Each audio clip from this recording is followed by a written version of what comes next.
Greetings, welcome to the Prime Directive. I'm your host, Jeffico. My co-host is always Chris. Hey, hi, Chris. Hello. Alien Earth, Episode 3. What'd you think? I like this one quite a bit better than the start there. I thought this addressed some of the concerns that I had. Yeah. Mm-hmm. I think as the series continues to go, we'll address things that you have questions or concerns about. Mm-hmm. Or we'll just go around. Who knows? Yeah. I mean, we got a BDSM club. Yeah, a very quiet one that you Yeah. can make phone calls in. Aren't all really quiet? Wait, so you've been? they're loud, but in the future they'll be quiet. Oh, okay. Mm-hmm. Good to know, Chris. Good Well, to know. all the leather clubs in the Matrix movies were really loud. Yeah, it's true, Yeah. but they had some music to be playing. Mm-hmm. We left off with the Wendy chasing after her brother, Mm-hmm. and taken away from the alien, Mm-hmm. and that alien. She handles it easily. Easily. She almost died. Yeah. Almost died. She ripped it in half with a paper cutter. That thing knocked over the trailer. Mm-hmm. That's a lot. Mm-hmm. Wait. I am concerned. Oh, I don't know if I'm concerned, but apparently synths can just handle aliens just fine. She had a paper cutter. She did have a paper cutter, Yeah. which didn't melt on the initial stab. Don't worry about it. I'm sure it got less powerful and was a little bit eaten. Mm-hmm. She also shook it off. Oh, Taylor okay. Swift told her to. Oh, okay. Yeah, that's why I hit the floor, and he's like, acid! And then he stood directly under and fuck, my favorite vest.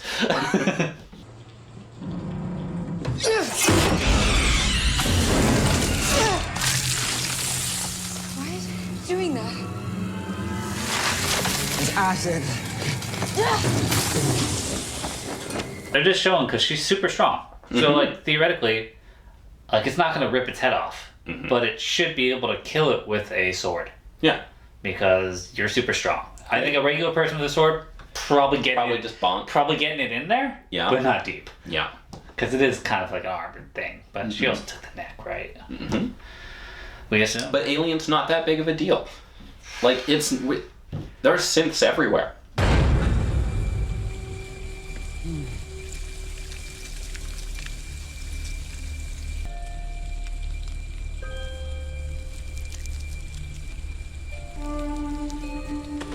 No. She's a hybrid, so maybe they built hybrids better.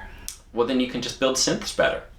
Again, It's the same body. well, I mean, you could train a doctor and make him better, but you're too cheap to do that. You just want to keep him as a peon instead of having a full-fledged doctor, which is better. Mm-hmm.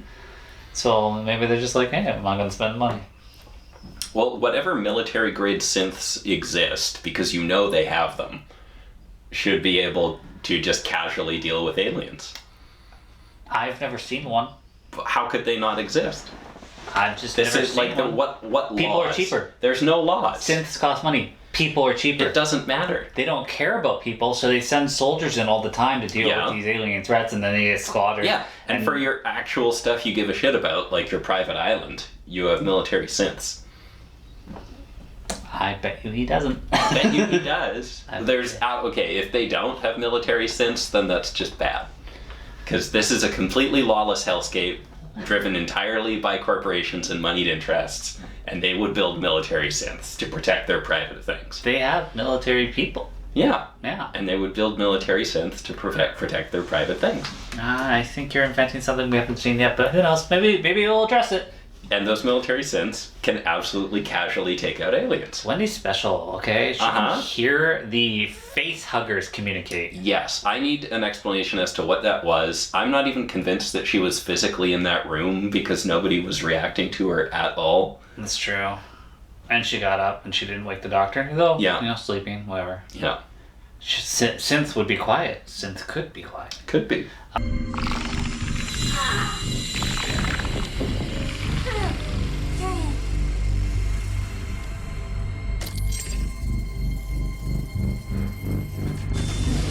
The thing I like about that whole click communication thing was when we watched Romulus and they're all running, they're like, oh yeah, they're heat reading or whatever, this and that, but the fact that they were all kind of working as a team and they're just chasing them down and not oh, sorry, ran into you. They weren't fighting with each other. Them having a little communication is good. So, I mean, and then Have we seen how aliens work in groups? Really? Aliens, yeah. Yeah. They're an excellent team. Okay. They just like, come, click, click, I'm gonna take out this guy, you take out that guy. Okay. And then, they kill them, but they never kill them. Mm-hmm. They just drag their bodies off and, put them up for hosting. Mm-hmm. We got to see the inside of a face hugger, which we've seen a few dissected, but we've never seen the little tadpole spermy thing. Yeah. So that's kind of cool. Mm-hmm. Because we've always figured, like, they gotta inject something. Yeah. A little larva. Mm-hmm.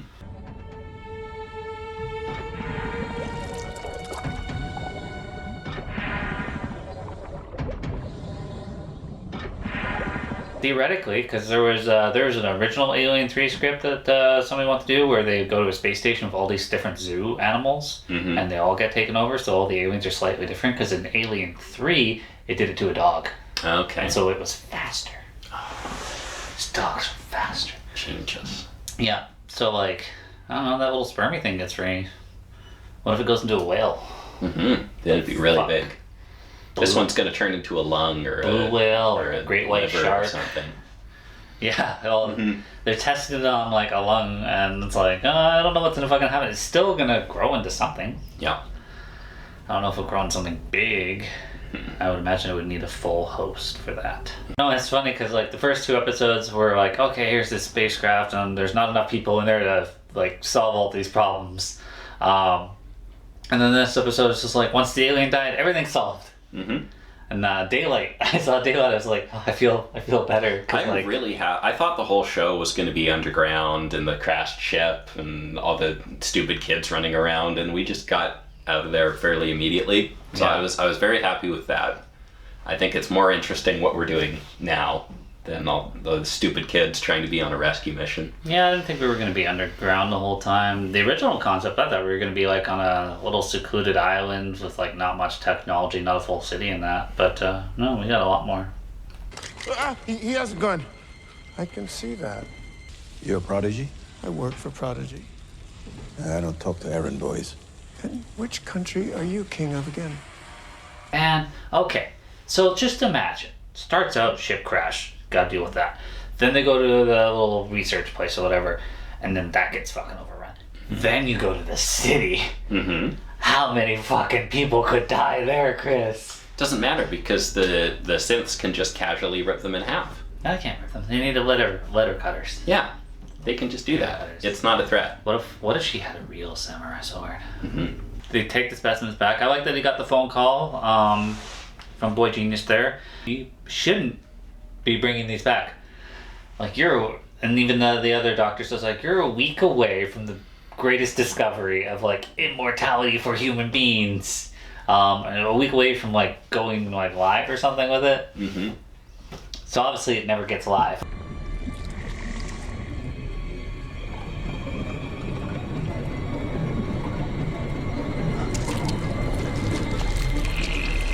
Out. Hey. It's like we should place wagers on who's the idiot that lets the alien out. Is it Boy Genius? Is it wheelchair girl who wants to be the favorite now? Yeah. I like that little conversation. Yeah. Is it white hair synth guy who just seems kind of sus? Maybe is he a little sick of his boss? I hope it's not him because I've seen that every time. Yeah. Every time it's the synth who's just like, I'm curious if I put this little black ooze into this person's drink, what will happen? Oh, I think he's just going to be sick of his boss and just be like, you know what, screw you. You don't think I'm wise? Mm-hmm. I record everything. I like second girl. One, because she's kind of adult-like. Her dialogue at one point, she's like, dear. I was like, kids don't call. Say that to other people. I'm going to give you some books to read, some recordings to listen to, some things to think about. Does this mean I'm your favorite now? No. But you're in the race. She's trying to be Boy Genius's favorite, and she's like, oh, I've got lots of ideas how to improve the world. And it's like, okay, read some books, and you're in the running. I'm like, you know, that's a good relationship I'd like to see, like, grow and be like, hey, like, does she become, like, a little prodigy for him? Mm-hmm. Not that we have... Well, he's clearly trying to manipulate her, and they might turn it around where she's been manipulating him after a while. Yeah, she's like, I think I could beat you. It also could backfire to the point where it's just like she feels undervalued, and then she just like releases the Kraken. Exactly. Like, when she's going to open the thing, I was like, okay. Oh, good, other people are there. This isn't her.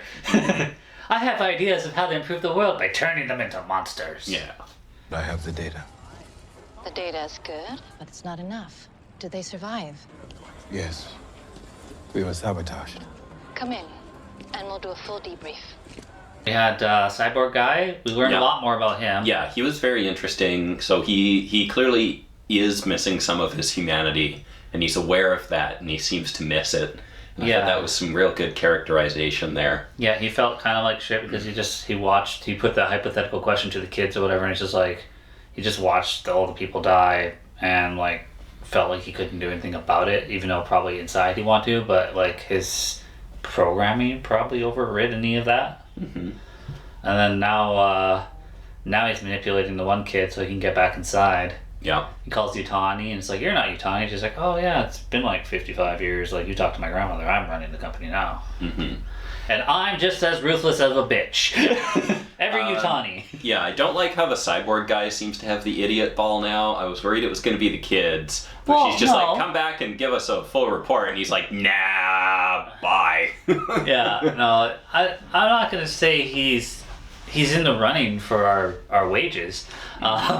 Of like who's gonna release, but he is planning on going back and getting the stuff, which is technically, was his mission.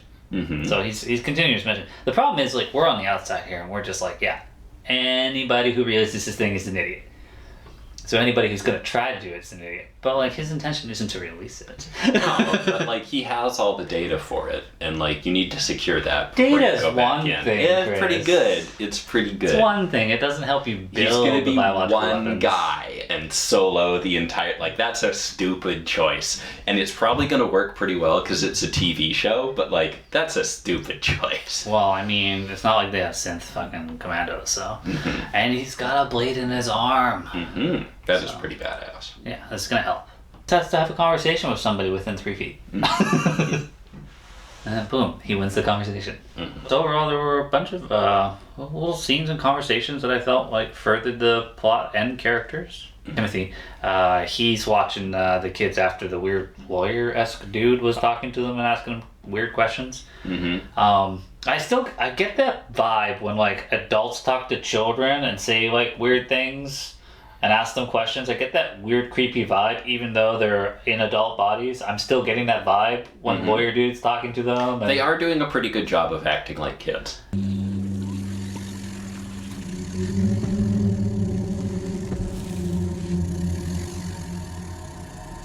He's watching the kids or whatever after the lawyer dude talk to him, and like one kid's like comforting the other one, and we see Nibs, who's just traumatized. She's like, my eye, it almost ate my eye. Like, I hope we get more of that eye creature. I have a feeling like she's got some like issue now where she needs it. Mm-hmm. She needs the eye creature to be in her eye. I am the least interested in the actual aliens. I want to learn more about these new species. I actually want nothing to go wrong and them to just do science for the rest of the episodes. I wouldn't be opposed to that because, frankly, I do need to see what's going to go on. Well, no, I want things to go wrong with the other aliens. Yeah, right? Those are way more interesting. Like her, I see doing something with the eye creature because she seems like she misses it, even though it's, like, horrifying. We only got a little bit of the plant one. Yeah, like, well, we don't know. Something came out and it was looking at the guy, but it wasn't necessarily attacking him. Yeah. Fascinating. You can go.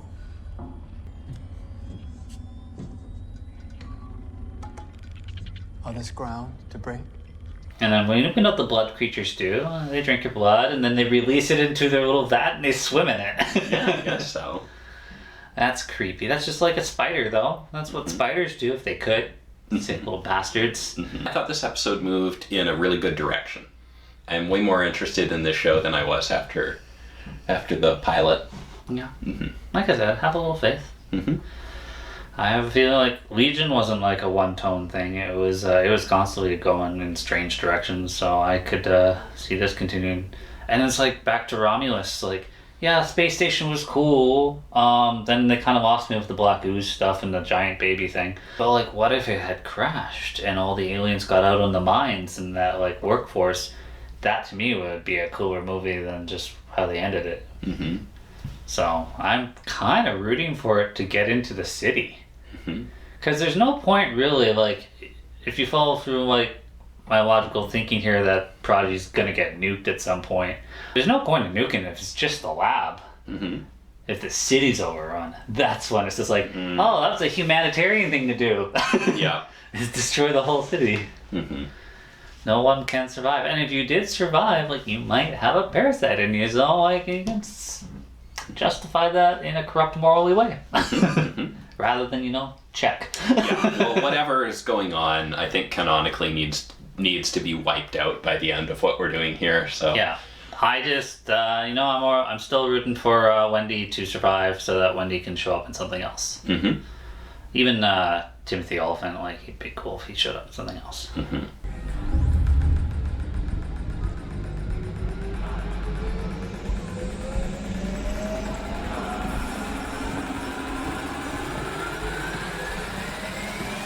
I'm enjoying this. I'm looking forward to this more than my next Trek episode. The most recent one we did was kind of a disappointment, so I'd definitely say I like this episode more than that one. Alright. Well, as always, I gotta make a quiet phone call to BDSM Club, so see you guys later.